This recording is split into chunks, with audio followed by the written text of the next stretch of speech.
नमस्कार दोस्तों। Team Kalyani IAS की इस प्रारंभिक परीक्षा की सीरीज में आप सभी का पुनः एक बार फिर से स्वागत है।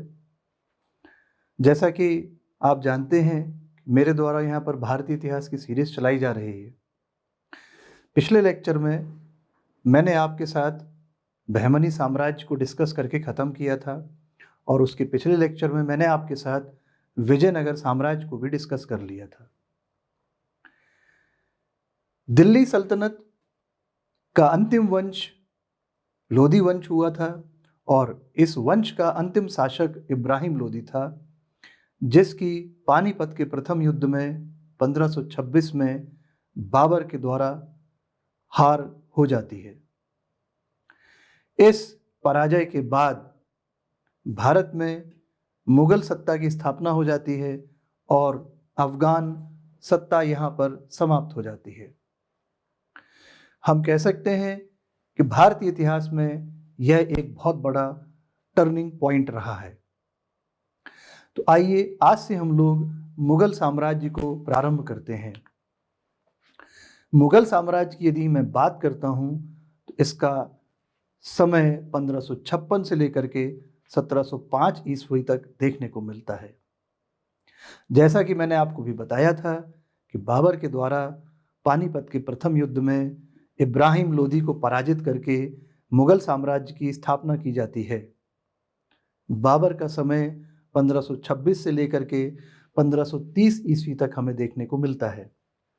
इसके बाद हुमायूं, जिसका समय हमें 1530 से 1556 तक देखने को मिलता है, लेकिन हुमायूं को बीच में शेर शाह सूरी, जो कि एक अफगान शासक हुआ, उसके द्वारा हार का सामना करना पड़ता है और 1540 से 1545 के बीच में हमें अफगान सत्ता पुनः देखने को मिलती है।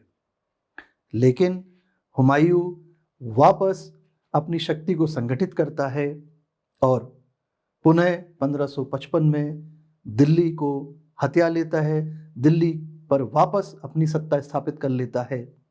लेकिन बहुत ही अल्प समय के बाद उसकी मृत्यु हो जाती है। 1556 तक हमें हुमायूं का शासन देखने को मिलता है। हुमायूं के बाद हमें अकबर का शासन देखने को मिलता है और हम कह सकते हैं कि अकबर ने भारत में 1605 ईस्वी तक शासन किया। अकबर के पश्चात जहांगीर, जिनका शासनकाल 1605 से 1627 ईस्वी तक हमें देखने को मिलता है। जहांगीर के पश्चात शाहजहां, जिसने 1658 तक भारत में शासन किया, और शाहजहां के बाद औरंगजेब, जिसने कि 1707 तक अपना भारत में आप कह सकते हैं यहाँ पर शासन किया। आइए सबसे पहले हम लोग बाबर से पढ़ना शुरू करते हैं। सबसे पहले हम बाबर के प्रारंभिक जीवन के बारे में चर्चा करेंगे। अगर मैं बाबर के जन्म की बात करूं तो 1483 ईस्वी में इनका जन्म अंदीजान परगना में हुआ था। इनके पिता की बात करूं तो इनके पिता उमर शेख मिर्जा थे और अगर मैं इनकी माता की बात करूं तो इनकी माता कुतलुग निगार हुई। बाबर के द्वारा पादशाह, ये आप कह सकते कलंदर की उपाधि ली हुई थी, जो कि बहुत ही मशहूर थी। क्या कारण था इस उपाधि के पीछे, ये हम लोग अभी कुछ समय बाद देखेंगे। अगर मैं बाबर के वंशज की बात करूं तो पिता की तरफ से ये तैमूर के 5वें वंशज हुए और माता की तरफ से ये चंगेज खां के 14वें वंशज हुए थे। आइए अब हम लोग बात करते हैं बाबर के आक्रमण के बारे में। बाबर का प्रथम आक्रमण 1519 में बाजौर और भेरा पर हुआ था। अगर मैं बाबर के दूसरे आक्रमण की बात करूं तो 1519 में ही यूसुफ जाई जाति के खिलाफ इसके द्वारा दूसरा आक्रमण किया गया था। अगर मैं तीसरे आक्रमण की बात करूं तो पुनः बाजौर और भेरा को जीतने के लिए वापस आप कह सकते हैं बाजौर और भेरा पर बाबर ने आक्रमण किया था। चौथा आक्रमण 1524 में लाहौर और दीपालपुर पर किया गया था और पांचवा आक्रमण 1525 में दौलत खां के विरुद्ध हुआ था। आइए हम लोग एक एक करके इसके आक्रमण के बारे में पढ़ते हैं। सबसे पहले मैं बात करूंगा 1519 में बाबर का प्रथम आक्रमण जो हुआ था। तो जैसा कि मैंने आपको बताया था कि यूसुफ जाइयों ये एक जाति हुआ करती थी। इन पर नियंत्रण करने के लिए इसने उन पर आक्रमण किया था और बाजोर के दुर्ग पर इसके द्वारा अधिकार कर लिया गया था। ये पहला अवसर था जब भारत के किसी युद्ध में तोपों का और बंदूकों का प्रयोग भी किया गया था। इसके अलावा बाजोर के अलावा भेरा पर भी आक्रमण किया गया था। अगर मैं भेरा की बात करूं तो यह झेलम नदी के किनारे स्थित है और भेरा पर भी बाबर के द्वारा अपना अधिकार स्थापित कर लिया गया था। भेरा पर अधिकार करने के पश्चात बाबर का ही एक प्रतिनिधि था जिसका नाम हिंदू बेग था। तो भेरा को हिंदू बेग को सौंप करके बाबर वापस काबुल लौट गया था। तो आइए मैं यहाँ पर आपको मैप में बाजौर की लोकेशन दिखा देता हूँ। ये देखिए, ये बाजौर है, इस्लामाबाद के थोड़ा सा ऊपर आपको दिखाई दे रहा होगा पाकिस्तान में। और अगर मैं बात करूँ भेरा की तो ये देखिए, ये लाहौर की लोकेशन है। लाहौर के ऊपर ही भेरा आपको दिखाई देगा। तो ये तो था बाबर का प्रथम आक्रमण जो कि 1519 में बाजौर और भेरा पर था। तो दोस्तों, इस तरह का प्रश्न पूछा गया है एग्जाम्स में कि बाबर का प्रथम आक्रमण कहाँ पर हुआ था, तो आपको याद रखना होगा बाबर का प्रथम आक्रमण बाजौर और भेरा पर था। आइए हम लोग बाबर का दूसरा आक्रमण के बारे में भी देखें। 1519 में ही बाबर के द्वारा अपनी सेना को लेकर के खैबर के दर्रे से होकर के भारत की ओर आगे बढ़ा था। अगर हम बात करें इसके आक्रमण के उद्देश्य की, तो मैं बात करूंगा यहाँ पर वापस से यूसुफ जाई जाति की उनके कबीले जो हुआ करते थे उनको अपने अधीन करना था। इसके अलावा अगर हम लोग बात करें पेशावर की, तो पेशावर को अपनी सैनिक शक्ति का केंद्र बनाना आप कह सकते हैं कि बाबर का दूसरा प्रमुख उद्देश्य रहा। लेकिन जब बाबर ने आक्रमण किया तो इसको खबर मिलती है कि बदख्शां में विद्रोह हो गया है और ऐसी सूचना पाकर बाबर वापस काबुल लौट जाता है। तो आइए मैं आपको मैप में खैबर दर्रे होते हुए, ये मैं जैसा कि मैंने आपको बताया था, ये आया था और पेशावर की लोकेशन आपको मैंने यहाँ पर प्लॉट करी है। पाकिस्तान में यदि हम जाएं यहाँ पर तो ये पेशावर की लोकेशन है। तो ये इसका बाबर का दूसरा आक्रमण था। अब आइए हम लोग इसके तीसरे आक्रमण के बारे में पढ़ते जो कि 1520 में हुआ था। तो बाजौर और भेरा को पुनः विजित करने के लिए इसने तीसरा आक्रमण किया था 1520 में और सियालकोट होते हुए ये भारत पर आगे बढ़ा था। अब आइए हम लोग बाबर के चौथे आक्रमण के बारे में बात करते हैं जो कि 1524 ईस्वी में हुआ था। अगर मैं चौथे आक्रमण की बात करूं यहाँ पर, तो उस समय मेवाड़ का शासक राणा सांगा हुआ करता था और जैसा कि हमने देखा था लोधी वंश में उस समय इब्राहिम लोधी हुआ करते थे। उसका चाचा था आलम खां लोधी और उसी का एक रिश्तेदार था जिसका नाम था दौलत खां लोधी। दौलत खां लोधी और इब्राहिम लोधी दिल्ली पर अधिकार करना चाहते थे, लेकिन दिल्ली की इतनी बड़ी सेना को देखते हुए ऐसा करने का ये साहस नहीं कर पाते थे। इस कारण इनके द्वारा, और राणा सांगा भी दिल्ली की सत्ता पर अधिकार करना चाहता था, तो इन तीनों के द्वारा बाबर को भारत पर आक्रमण करने का निमंत्रण दिया जाता है। बाबर के द्वारा बाबर को भी ऐसा लगता है कि ये मेरे लिए एक अच्छा मौका है। बाबर शीघ्र ही लाहौर और दीपालपुर पर अधिकार करते हुए दिल्ली की ओर बढ़ता है। दौलत खान अपने दो पुत्र गाजी खान और दिलावर खान के साथ जो है बाबर से जाकर के मिल जाता है। तो ये था बाबर का भारत पर चौथा आक्रमण। अब हम बात करते हैं बाबर के पांचवें आक्रमण की जो कि 1525 ईस्वी में हुआ था। इस आक्रमण में बाबर की विशाल सेना को देख करके दौलत खान और दिलावर खान ये भाग जाते हैं और होशियारपुर जिले के मलौत में जाकर के शरण ले लेते हैं।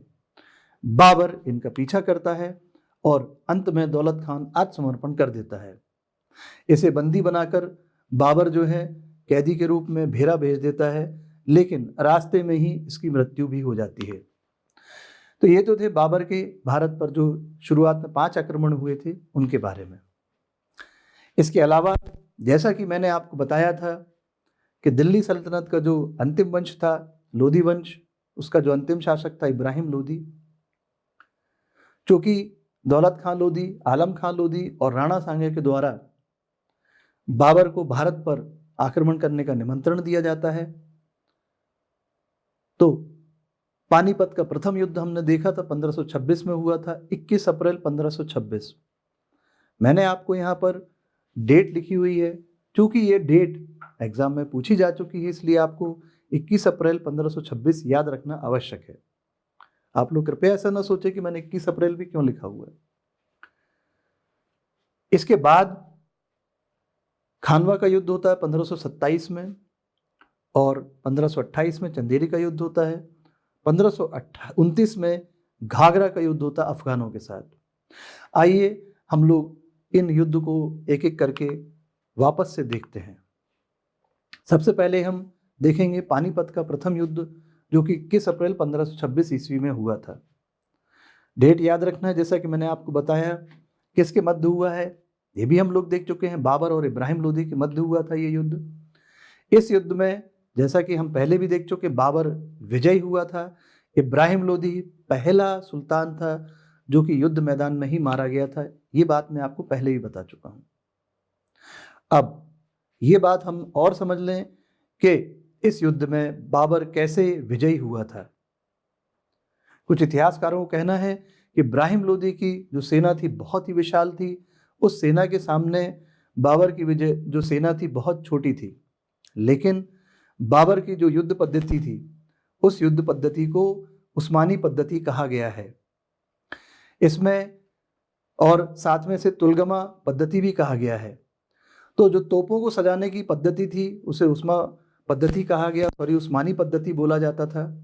तो दो गाड़ियों के बीच व्यवस्थित जगह छोड़ करके तोपों को रख करके चलाने की पद्धति को उस्मानी पद्धति कहा जाता था। हुमायूं, साथ में हम बात करें तो जो तोपची था जिसका नाम उस्ताद अली था और मुस्तफ़ा, ये मैदान में थे, ये लीडिंग थे आप कह सकते हैं। इब्राहिम लोधी के जो चाचा थे आलम खां लोधी, ये भी युद्ध स्थल में बाबर की सहायता में लगे हुए थे। इसके अलावा अगर हम देखें तो तोपों का संचालन किसके द्वारा किया जा रहा था, तो उस्ताद अली कुली, और बंदूकचियों की बात करें तो इनका संचालन मुस्तफ़ा के द्वारा किया जा रहा था। तोपखाने की सहायता के लिए एक और अग्रिम सेना पंक्ति रखी हुई थी, जिसमें खुसरो कुकुलदास नाम का व्यक्ति और मोहम्मद अली जंग, इन्होंने जो है कमान संभाली हुई थी, और इसमें सर्वाधिक कुशल घुड़सवार सेना भी शामिल थी। इब्राहिम लोधी युद्ध स्थल में ही पराजित हो जाता है, मारा जाता है। जैसा कि मैंने आपको जब इब्राहिम लोधी के बारे में पढ़ा था, वहां पर भी मैंने आपको बताया था कि इब्राहिम लोधी की सेना में भारी मात्रा में हाथी थे, और जब बाबर के द्वारा तोप चलाई जाती हैं तो उन तोपों से जो गोले निकलते हैं उनकी आवाज़ सुनने की आदत हाथियों को नहीं थी। वे तोपों की आवाज़ से यहाँ वहाँ भागते थे, और इस कारण इब्राहिम लोधी की सेना कुचल जाती थी, और ज़्यादातर जो सैनिक थे वो हाथियों के द्वारा ही कुचले गए थे, मारे गए थे। इब्राहिम लोधी प्रथम ऐसा शासक था जो युद्ध स्थल में ही मारा गया था। इस युद्ध में इब्राहिम लोधी का साथ जो ग्वालियर के राजा थे विक्रमजीत थे, उन्होंने दिया था, और वे भी युद्ध स्थल में ही मारे गए थे। इस बात को आप लोगों को याद रखना होगा कि ग्वालियर के राजा विक्रमजीत, इन्होंने इब्राहिम लोधी का साथ दिया था, और वे भी युद्ध स्थल में ही मारे गए थे। इस युद्ध के बाद बाबर ने अपने आप को पादशाह घोषित कर दिया था, और भारत में यहाँ से मुगल साम्राज्य की स्थापना भी कर दी थी। हुमायूं को आगरा में जो खजाना था वो इनको मिल गया था, और इस धन को प्राप्त करने के बाद बाबर की जितनी भी आर्थिक कठिनाइयां थीं वो भी दूर हो गई थीं।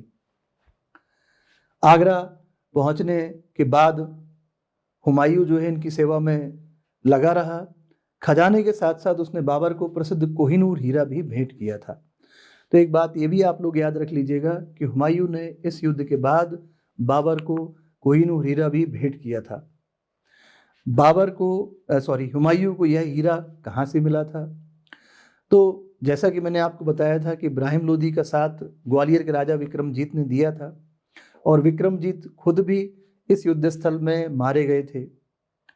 तो हुमायूं ने जब ग्वालियर पर आक्रमण किया था, उस आक्रमण के बाद राजा विक्रमजीत के परिवार से इनको यह कोहिनूर हीरा प्राप्त हुआ था, जिसका वजन 320 रत्ती आप कह सकते हैं के आसपास था।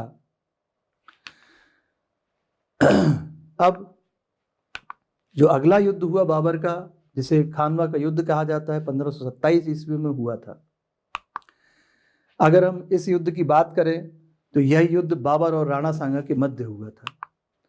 अब अगर मैं आपसे इस युद्ध का कारण पूछूं, तो जैसा कि मैंने आपको भी बताया था कि राणा सांगा ने बाबर को निमंत्रण दिया था भारत पर आक्रमण करने के लिए, और राणा सांगा, दौलत खां लोधी और चाचा आलम खां लोधी, इनकी सोच ये थी कि बाबर आएगा, भारत पर आक्रमण करेगा, यहाँ से लूट करने के बाद बाबर भारत से चला जाएगा और हम लोग यहाँ की सत्ता संभाल लेंगे। लेकिन ऐसा नहीं हुआ। राणा सांगा ने बाबर को ऐसा भी वचन दिया था कि जब आप दिल्ली पर आक्रमण करेंगे तो मैं आपका उसमें साथ भी दूंगा। राणा सांगा के द्वारा बाबर को सहायता नहीं दी जाना, इस बात से बाबर नाराज था राणा सांगा से, और बाबर ने राणा सांगा के ऊपर इस बात से लेकर के आक्रमण किया था। इस युद्ध के अगर हम परिणाम की बात करें तो बाबर ने राणा सांगा को इस युद्ध में पराजित किया था। आप कह सकते हैं कि इस युद्ध के बाद जो है बाबर को भारत की राजनीतिक सत्ता में स्थायित्व भी मिला था। खानवा का युद्ध के पश्चात बाबर का अगला युद्ध चंदेरी के युद्ध के नाम से जाना जाता है, जो कि 1528 ईस्वी में हुआ था। चंदेरी का युद्ध बाबर का मैदिनी राय के साथ होता है। मैदिनी राय चंदेरी का शासक था। इस युद्ध के पीछे क्या कारण था? चंदेरी व्यापारिक दृष्टि से भी और राजनीतिक दृष्टि से भी महत्वपूर्ण स्थान रखता था। बाबर ने चंदेरी राय को यह प्रपोजल दिया था कि आप शमशाबाद के बदले चंदेरी दे दें, लेकिन इस बात के लिए मैदिनी राय तैयार नहीं हुआ था और बाबर ने चंदेरी पर, आप कह सकते हैं, मैदिनी राय पर हमला किया और मात्र 1 घंटे के युद्ध के पश्चात ही मैदिनी राय पराजित हो जाता है। एक और महत्वपूर्ण बात थी कि ये जो चंदेरी था मालवा और बुंदेलखंड की सीमा पर था, तो इस लिहाज से भी चंदेरी महत्वपूर्ण, आप कह सकते हैं, बाबर के लिए महत्वपूर्ण रहा।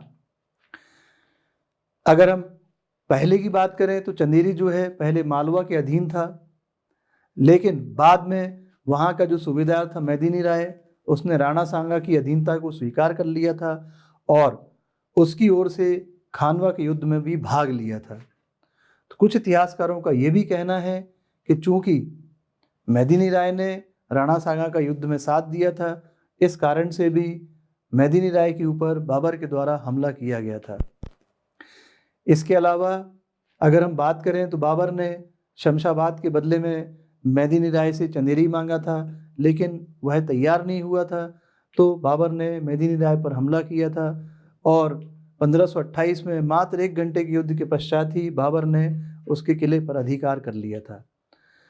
मैदिनी राय युद्ध में मारा गया था और बाबर के द्वारा हजारों की संख्या में राजपूतों का कत्ल कर दिया गया था। जैसा कि हमने देखा था कि खानवा के युद्ध में भी बाबर ने जिहाद का नारा दिया था, इस युद्ध में भी बाबर के द्वारा जिहाद का नारा दिया गया था। चंदेरी के युद्ध के बाद बाबर का एक और प्रमुख युद्ध होता है भारत में, जो कि घाघरा के युद्ध के नाम से जाना जाता है, 1529 में हुआ था। इस युद्ध में आप कह सकते हैं एक तरफ बाबर और एक तरफ अफगानी हुआ करते थे। उस समय बिहार जो है अफगानियों के अधीन हुआ करता था, बिहार पर अफगानियों का अधिकार हुआ करता था। इनकी शक्ति को समाप्त करने के लिए बाबर ने इनके ऊपर आक्रमण किया था और इनके द्वारा भी ये लोग जो है पूर्व की तरफ बढ़ रहे थे, तो बाबर ने इन पर आक्रमण किया। अफगानों ने सरावर, बनारस और चंदेरी, इन तीनों तरफ से जो है आक्रमण कर रखा था, लेकिन जब उन्हें बाबर के आगमन की सूचना मिलती है तो ये सब भागने लग जाते हैं। बाबर के बारे में अगर हम बात करें और बंगाल की राजनीति की बात करें तो बाबर जो है बंगाल की राजनीति में बिल्कुल हस्तक्षेप नहीं करना चाहता था, लेकिन ये जो अफगानी थे ये चूंकि पूर्व की तरफ अग्रसर हो रहे थे तो कहीं ना कहीं बाबर को ऐसा लगने लग गया था कि अब मुझे जो है इनकी बढ़ती हुई शक्ति को रोकना पड़ेगा। इस कारण बाबर का जो है अफगानों के साथ घाघरा नामक स्थान पर युद्ध होता है। 1529 ईस्वी में बाबर को इस युद्ध में पूरी तरह से सफलता प्राप्त होती है। अनेक अफगान सरदार जो हैं उसकी शरण में भी आ जाते हैं। महमूद लोदी इस युद्ध में भाग जाता है और वह भाग करके बंगाल चला जाता है। बिहार का कुछ भाग जो है मोहम्मद खान लोहानी को मिल जाता है और अधिकांश भाग जो है जलालुद्दीन नाम के व्यक्ति को दे दिया जाता है। तो दोस्तों ये था बाबर का अफगानों के साथ युद्ध। अब मैं बात कर रहा हूँ बाबर की आत्मकथा की, जो कि तुजु के बाबरी या बाबरी नामक नाम से जानी जाती है। और अगर आपसे ये पूछा जाए कि ये किस भाषा में लिखी हुई थी तो ये तुर्की भाषा में लिखी हुई थी। अब अगर मैं बात करूं कि इसका फारसी भाषा में अनुवाद हुआ तो किसके द्वारा किया गया, इसका अगर अंग्रेजी भाषा में अनुवाद हुआ तो वह किसके द्वारा हुआ। तो अगर हम फारसी भाषा में अनुवाद की बात करें तो फारसी भाषा में इसका अनुवाद पाइंदा खां के द्वारा किया जाता है और अंग्रेजी भाषा में इसका अनुवाद जो है लीडन, अर्स्किन और एतकिन के द्वारा किया जाता है। अंग्रेजी भाषा में तुर्की भाषा से अगर हम बात करें तो तुर्की भाषा से डायरेक्ट इसका अंग्रेजी भाषा में अनुवाद अब्दुल रहीम खाने खाना के द्वारा किया जाता है। तो ये दो बातें अलग अलग हैं। बाबरनामा का तुर्की भाषा से अंग्रेजी भाषा में अनुवाद अब्दुल रहीम खाना खाने के द्वारा किया जाता है, लेकिन तुर्की भाषा से पहले फारसी भाषा में अनुवाद हुआ था। और अगर आपसे पूछा जाए कि फारसी भाषा से उसका अंग्रेजी भाषा में अनुवाद किसके द्वारा किया गया था तो फिर हम बताएंगे लीडन, अर्स्किन और एतकिन के द्वारा किया गया था। तो ये दो अलग अलग बातें हैं जो कि आपको याद रखनी होंगी। इसके अलावा अब मैं बात कर रहा हूँ सिक्कों की। तो काबुल में इसके द्वारा जो सिक्के चलवाए गए थे उन्हें शाहरुख कहा गया था और वे चांदी के सिक्के हुआ करते थे। और अगर मैं कंधार की बात करूं तो कंधार में जो सिक्के चलाए गए वे बाबरी कहलाए। कुल मिलाकर के सिक्कों के अगर हम दोनों पहलुओं की दोनों तरफ की बात करें तो एक तरफ कलमा और 4 खलीफाओं के नाम हमको देखने को मिलते थे और दूसरी तरफ यदि हम बात करें तो वहाँ बाबर की उपाधि हमें देखने को मिली है। अगर हम कुछ अन्य कारों की बात करें तो उसमें इसके द्वारा नूरे अफगान, जिसे आराम बाग भी कहा गया है, आगरा में है, ये बनवाया गया था। एक पद्य शैली है जिसे हम लोग मुबैयान कहते हैं, इसका भी विकास बाबर के द्वारा किया गया था। काव्य संग्रह जिसको दीवान कहते हैं तो दीवान का संकलन करवाया गया था बाबर के द्वारा।